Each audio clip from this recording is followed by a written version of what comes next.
চামড়া কেনাবেচা ও মজুতের সবশেষ খবর জানাতে সরাসরি যুক্ত হচ্ছেন সহকর্মীরা। প্রথমেই যাব সাভারে, সেখানে রয়েছেন সহকর্মী নাজমুল হুদা। নাজমুল, ট্যানারিতে ঢাকার বাইরে চামড়া প্রবেশ করছে কিনা এবং কি পরিমাণ চামড়া মজুত করা গেছে আমাদের জানাবেন।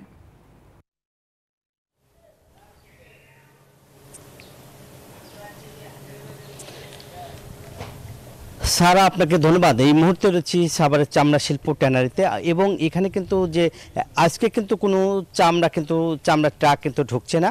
এখান থেকেই আসলে আমরা দেখেছি গত 2 দিন চামড়া ঢুকেছে, এখন কিন্তু কোনো চামড়া যেহেতু না ঢোকার কারণে আসলে পুরাপুরি যেগুলো চামড়া ছিল সেগুলো কিন্তু লবণ দিয়ে প্রক্রিয়া করা হয়েছে। এখন কিন্তু যে এই যে চামড়াগুলি এখন পর্যন্ত প্রায় 8 লাখের মতো চামড়া কিন্তু ঢুকেছে বলে বলা হচ্ছে এবং এই পর্যন্ত যে চামড়াগুলি এসেছে বা এখন পর্যন্ত যে চামড়া এসেছে সেই চামড়াগুলি এখান থেকে দেখতেই পাচ্ছেন যে তাদের যে চামড়া সব লবণ দিয়ে প্রস্তুত করা হয়েছে এবং এখন কোনো কাঁচা চামড়া কিন্তু এখন পর্যন্ত ঢুকছেন না এবং চামড়ার বাজারগুলো কিন্তু গত 2 দিনে কিন্তু তারা বলেছে ভালো দাম পেয়েছে এবং এই যে কাঁচা চামড়ার যে প্রক্রিয়া, সে প্রক্রিয়া কিন্তু যে লবণ দিয়ে মজুত করা হয়েছে এবং লবণজাত করা হয়েছে এবং লবণের কথা বলা হয়েছে, ভালোভাবে লবণ তারা দিয়ে চামড়াগুলো সংরক্ষণ করেছে এবং যে এই যে চামড়া এখন পর্যন্ত যে চামড়াগুলো পেয়েছে তারা চামড়া শিল্পনগরের যে চামড়া পেয়েছে এবং নগরীর যে সেন্ট্রাল ইনফ্লুয়েন্ট অর্থাৎ ইটিভি যে সেই চামড়া কিন্তু আপনারা দেখছেন যে এখন যে তাদের যে কার্যক্রম সেটা কিন্তু পুরোপুরি এখন চলছে বলছে।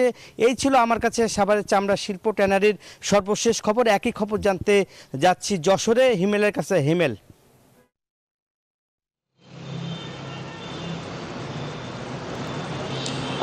নাজমুল, আপনাকে ধন্যবাদ। আমি রয়েছি এখন যশোরের রাজারহাট চামড়ার যে মোকাম, সেখানে দেশের দক্ষিণ পশ্চিম অঞ্চলের সবচেয়ে বড় চামড়া হাট বলে খ্যাত এই অঞ্চলে রাজারহাটে।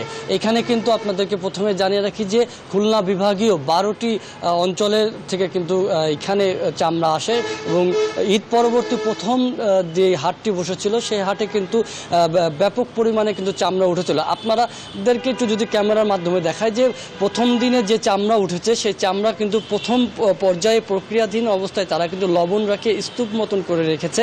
অর্থাৎ প্রথম দিকে যে চামড়াগুলো আসছে সেই চামড়ার প্রথম প্রক্রিয়াটাই তারা কিন্তু করেছে। আজ কিন্তু আসলে হাট নাই বিধায় সেই কারণে চামড়া কিন্তু এখন আসছে না। তবে এর পরবর্তী যে হাট, যেটা বড় হাট বলছে ব্যবসায়ীরা, সেটা কিন্তু শনিবারে আসলে ব্যাপক পরিমাণে চামড়া আসার আশঙ্কা তারা করছে।